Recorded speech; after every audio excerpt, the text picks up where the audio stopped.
Guys, you have a problem and your iPhone knows it. You open up social media apps way too often, you end up doomscrolling. Well, your lifeline, it's entered the chat.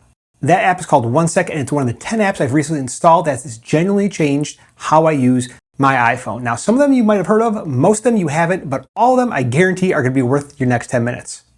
Here's how it works. You configure which apps you want to block access to inside of one app. The app runs in the background as a shortcut, and anytime that you open one of those apps, 1 Sec will intercept the request, and it shows you a breathe reminder for a few seconds, and then it asks you, do you really want to open this? It's almost like it's mocking you. Well, here that half second of friction is really enough to break the loop. It doesn't block you, it just makes you conscious about what you're doing. The choice is obviously still yours.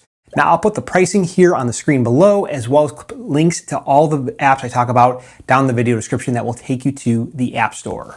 Next, let's get rid of those pesky unread notification badges that make you feel guilty. And I don't know about you, but I'm Catholic, I know what guilt is.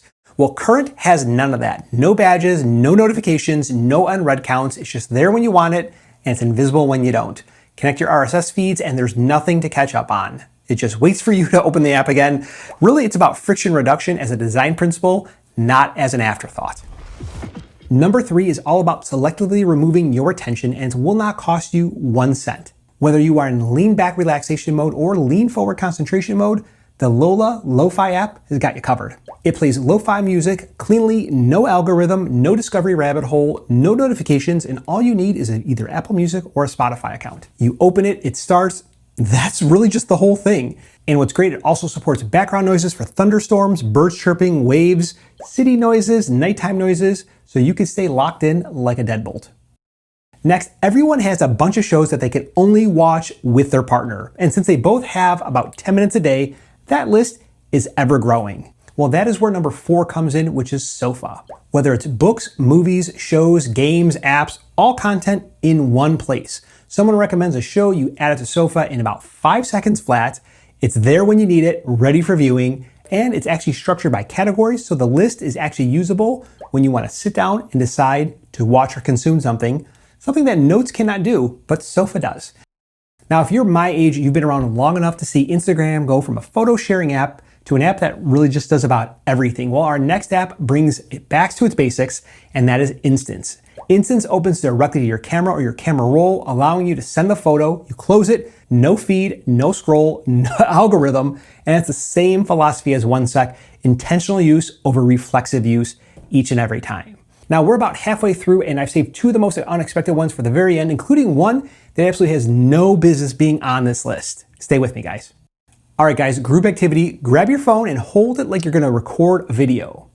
Now, if you're under 30, you're probably holding your phone like this. If you're over 30, you're probably holding your phone like this. And if you're over 50, well, your flip phone, it doesn't have a camera. And here lies the actual problem. When you want to use your phone, you have to choose between portrait or landscape mode before you even know which one you actually are going to need. Our 6th app is Dual Shot Record, and it solves that so cleanly. It captures both orientations simultaneously in one frame, and it saves them both as 2 separate files. So you record a piece to camera and you already have the Reels crop version and the widescreen version in your Photos app. Done. No post-production decision required because you eliminated it at capture. And if you're a content creator and that one caught your attention, I've got a whole video of my favorite apps and accessories for creators. I'll link it above, but stick around because the next few apps on the list are just as good. Next, your Apple Watch is collecting data every single day. Our next app finally tells you what it all means. Harvey takes everything that your Apple Watch is already tracking, stress levels, HRV, sleep quality, recovery, and turns it into clear, actionable insights. Not a dashboard full of numbers, actual patterns, actual recommendations that you can process right on your iPhone. You're gonna stop guessing how your body's doing, and you're gonna start knowing. Our 8th app is genuinely surprising because it takes the multitude of screenshots that you have inside your photo library and turns them into a complete picture for the recipient and not a puzzle. You can take overlapping screenshots as you scroll through an app, and Taylor will detect the overlap and stitch them together automatically. One clean image, send it once, done. There's no more stacks of images, no more cluttering up your iMessage thread. It's just great. Now, the last 2 apps, one of them I almost did not include in the video because it didn't fit the category, but then I thought about it, and that's exactly why I did include it, and that's our 9th app. It's gonna hit a little bit differently because this is the one app on this list that actually might make you money. Second group activity, guys, go ahead, quick show of hands. How many of you have credit card points that you don't know how many you have right now. Not a rough number, I need an exact number. Now, the thing is, most people don't know, and that's the problem that CardStack quietly solves. It aggregates your credit card points, tracks redemption thresholds, shows your progress towards each milestone, and more importantly, it tracks when your statement credits will expire before you use them. Reward offers never activated, gone. That is a huge loss, especially when you think about how much some of these credit cards cost. This is a personal finance tool on an app roundup that has no business being here, guys. And that is exactly why it's here. Most iPhone app roundups only show you tools. This one, like I said, this one might actually make you money. Typing slows you down more than you realize, and the friction between the thought in your head and having it actually type out is real. Well, WhisperFlow is an AI-powered dictation that transcribes and cleans up spoken text in real time. And here's the thing, I am using WhisperFlow right now to create the outline for this video. That is not a claim, that is proof, because the best recommendations is the one that you live with day to day. All right, guys, here's the best example that I can give you for WhisperFlow. I'm gonna go ahead and click on WhisperFlow right now while it's gonna start the recording, and I'm gonna actually answer whether or not it's worth buying the iPhone 17 Pro or Pro Max in May of 2026. And the answer is no, because we're gonna get a new iPhone in September 2026, and right now it's only 5 months out. Unless you're getting some phenomenal deal on it, I would not think it's worth getting it now. You should better off just waiting. But really, the iPhone 18 Pro, 18 Pro Max, those phones will come out in September.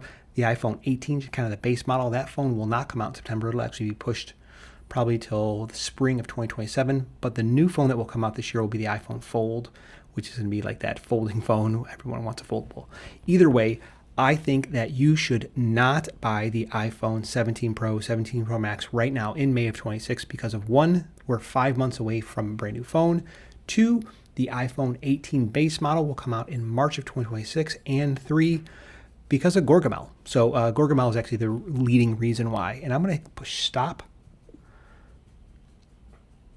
It does some thinking, and then there you go. It transcribed the entire thing. It gave me the bullet points, or sorry, the numbered bullet points, the numbers for that, and it transcribed the whole thing. So if you think faster than you type, definitely WhisperFlow is something for you to check out. Speaking an outline, an email, a caption, a prompt, a programming language, all in having it arrive as clean text, that hits differently.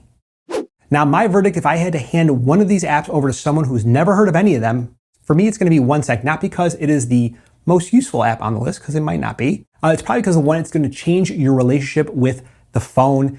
It's like your parent or your older sibling or the person who's always watching over you, making sure that you're not doing dumb stuff.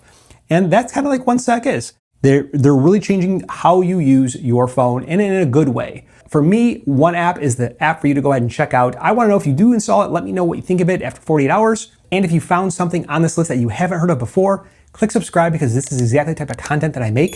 Now, I want to know from you, tell me down in the comments below which app you downloaded. Now, if you want to stay locked in with 11 more apps and accessories for creators, you can click this video right here. Otherwise, you can click the video down here, which is my favorite, and YouTube thinks that you're going to like it too. So I think we're kind of one and the same.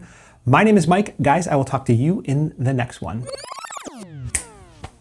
Number 3 is all about selectively... Is this recording? Yeah, good. 1, 2, 3.